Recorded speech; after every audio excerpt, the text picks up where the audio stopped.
Welcome back to facts with okay. दोस्तों, आज की वीडियो में हम बात करते हैं प्राचीन भारत के 10 मिथिकल एनिमल्स के बारे में जो कभी भारत की विशाल जमीन जो अफगानिस्तान से लेकर बर्मा तक फैली थी उस पर राज करते थे। इतने बड़े देश में लगभग 80% जंगल हुआ करता था, तो ना जाने और कितने खतरनाक जानवर उस जंगल में रहा करते थे। हमारे देश का इतिहास कई हजार साल पुराना है। इन मिथिकल क्रिएचर्स का जिक्र कई पुरानी किताबों में मिलता है। हो सकता है इनमें कुछ सच तो कुछ काल्पनिक हो। आगे बढ़ने से पहले मिस्टीरियस वीडियोस के लिए चैनल को सब्सक्राइब कर ले। ऐरावत एक बहुत ही बड़ा सफेद हाथी है जिसे इंद्र की सवारी माना जाता है। हिंदू स्क्रिप्चर्स की माने तो ये उन 16 हाथियों में से एक है जो धरती को बैलेंस किए हुए हैं। ऐरावत उन सबसे शक्तिशाली और ताकतवर होते हैं। इसे हेवन का गेटकीपर भी माना जाता है। नेक्स्ट है पिशाच। ये एक ऐसा क्रिएचर है जो लगभग हर मिथोलॉजी में एक जैसा होता है। पिशाच एक किस्म के राक्षस है जिसे इंसानी गोश्त खाना और खून पीना पसंद है। इनके पास कई शक्तियां होती है जैसे कि गायब होने के और शेप शिफ्टिंग पावर्स होते हैं। ये बहुत ही काले और कम हाइट के होते हैं जिनके खतरनाक गहरे खून से लाल आंख होते हैं और हाथों पैरों पर कई उंगलियां होती हैं। ये इंसानी जिस्म में घुसकर उनसे कई गलत काम करा सकते हैं। क्रोकोटा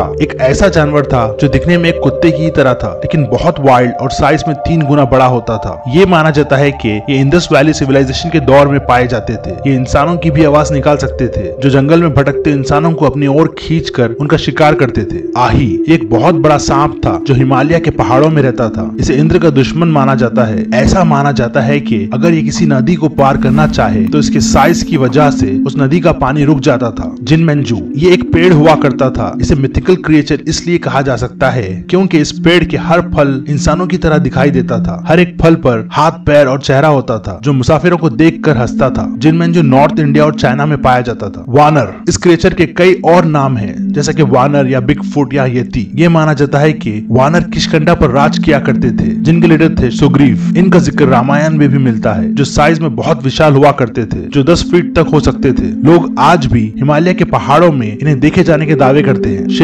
शेषनाग को सांपों का राजा माना जाता है। ये लॉर्ड विष्णु की सवारी हुआ करती थी। एक ऐसा सांप था जिसके कई फन हुआ करते थे। इसका जिक्र महाभारत में भी मिलता है जिसमें शेषनाग ने अमृत को निकालने में देवों की मदद की थी। कबंडा को रामायण में बताया गया था जिसका कोई सर नहीं था। इसके धड़ पर ही बड़ी सी आंख और मुंह था। सीता को ढूंढने निकले लॉर्ड राम और लक्ष्मण से इसकी लड़ाई होती है तब ये मारा जाता है। यक्ष ये भटकती आत्माएं होती हैं जो जंगल में छुपे गुफाओं में रहते हैं। सोने के देवता कुबेर भी एक यक्ष है जो हिमालय में कहीं राज किया करते थे, इसीलिए आज भी मशहूर है कुबेर का खजाना। जलपरी के बारे में हम में से सब ने पहले से सुना होगा। इनका आधा शरीर इंसानों की तरह तो आधा मछलियों की तरह होता था। ये ज्यादातर समंदर की गहराई में रहना पसंद करते थे लेकिन कभी कभार भटक कर समंदर की सतह पर आ जाते थे। ये सुनसान समंदर में सुरीली आवाज में कुछ गाकर मुसाफिरों को अपनी ओर खींचते थे, फिर उन्हें पानी की गहराई में ले जाकर खत्म कर देते थे। मशहूर ट्रैवलर क्रिस्टोफर कोलंबस ने इन जलपरियों को देखने का दावा किया था। कुछ लोग मानते हैं आज भी जलपरियां समंदर में मौजूद है। इस बारे में आपको क्या लगता है कमेंट्स में जरूर बताएं। ऐसे ही दूसरे मिथोलॉजी के मिथिकल क्रिएचर्स पर वीडियो आप देख सकते हैं अपने एंड स्क्रीन पर। मिस्टीरियस वीडियोस के लिए इस चैनल को सब्सक्राइब करके बेल आइकन प्रेस कर ले। मिलते हैं अगले टॉपिक के साथ। Till then stay safe.